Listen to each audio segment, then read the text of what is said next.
Assalamualaikum warahmatullahi wabarakatuh. Kembali lagi bersama saya Arvina Frida Karela akan membahas mengenai mata kuliah prinsip pengajaran dan asesmen 1. Untuk topik ketiga yaitu mengenai koneksi antar materi. Selamat menyaksikan. Pada topik ketiga ini, pada koneksi antar materi akan membahas mengenai pendekatan TARL dengan teori karakteristik peserta didik. Berikut penjelasannya. Sebelum masuki materi lebih mendalam, karakteristik peserta didik, apakah itu? Ya, setiap peserta didik memiliki karakteristik yang berbeda-beda. Salah satunya yakni mencakup pemahaman awal atau tingkat capaian pembelajaran peserta didik yang berbeda-beda. Artinya, tidak semua peserta didik memiliki kemampuan awal yang sama terhadap suatu materi yang akan disampaikan oleh guru. Nah, dengan perbedaan tersebut, maka guru harus mampu mengetahui kemampuan awal peserta didik. Bagaimana caranya? Bisa dilakukan dengan menggunakan asesmen diagnostik atau asesmen kemampuan awal. Sehingga guru dapat menentukan materi pembelajaran yang sesuai dengan kemampuan awal peserta didik. Nah, untuk memenuhi kebutuhan peserta didik yang berbeda-beda tersebut, guru harus menggunakan berbagai macam cara untuk mampu memenuhi kebutuhan peserta didik tersebut. Apa? Bagaimana caranya? Nah, konsep ini yang disebut dengan pembelajaran berdiferensiasi. Kemudian, apa itu TARL?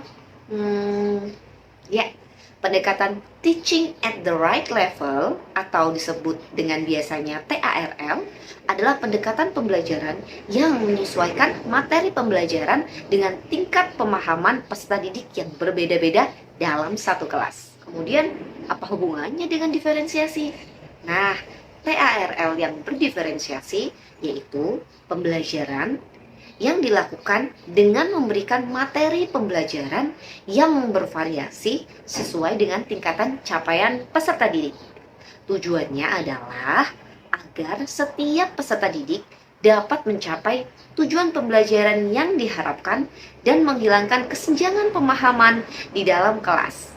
Maka dari itu, guru harus mampu menggunakan merancang pembelajaran dan juga lingkup materi yang akan dibahas oleh masing-masing peserta didik. Biasanya bisa kita gunakan dengan cara mengelompokkan peserta didik dari yang tingkatan rendah, sedang, sampai ke tingkatan yang tinggi. Kemudian kita bedakan materi pembelajarannya atau kita bedakan juga bisa dengan LKPD-nya sehingga sesuai dengan kemampuan masing-masing di setiap kelompok tersebut.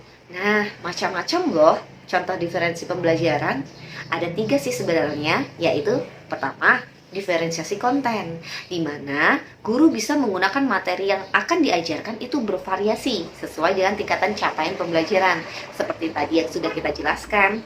Kemudian bisa juga dengan diferensiasi proses, di mana cara mengajarkannya berbentuk bervariasi sesuai dengan tingkat capaian pembelajaran.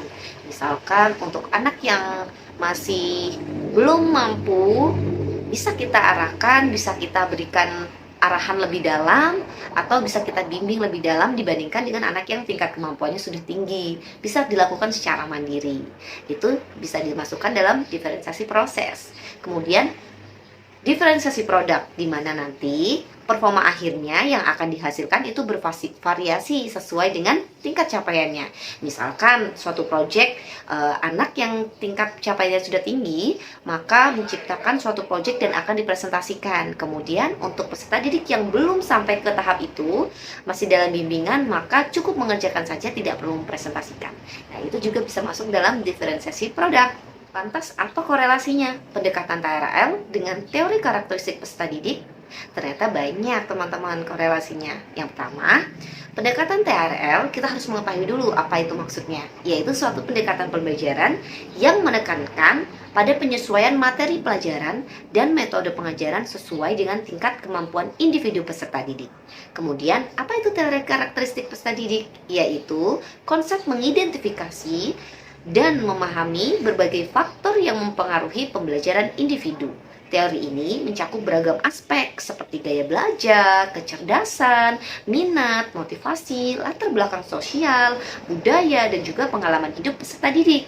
Nah, kali ini yang kita bahas tadi yaitu terhadap pengetahuan awal peserta didik atau kecerdasannya. Nah, dari penjelasan tadi sudah kita ketahui, maka pendekatan TARL memiliki korelasi dengan teori karakteristik peserta didik karena fokusnya adalah pada penyesuaian pembelajaran sesuai dengan tingkat kemampuan individu.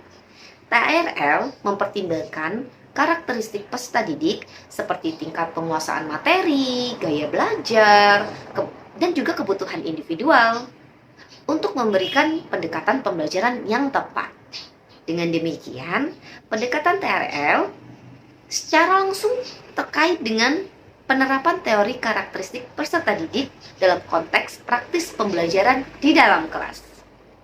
Maka dari penjabaran yang telah disampaikan, dapat kita tarik kesimpulan teman-teman bahwa pendekatan TARL memiliki korelasi yang erat dengan teori karakteristik peserta didik karena TARL menitik beratkan pada penyesuaian pembelajaran sesuai dengan tingkat kemampuan individu yang sejalan dengan konsep memahami dan mengakomodasi karakteristik peserta didik dalam proses pembelajaran.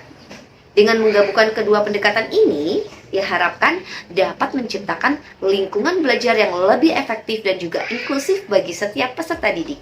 Baik, sekian terima kasih pemaparan dari saya. Mudah-mudahan bermanfaat. Sampai bertemu lagi pada topik-topik selanjutnya di PPG Perjabatan FKIP Unila. Wassalamualaikum warahmatullahi wabarakatuh.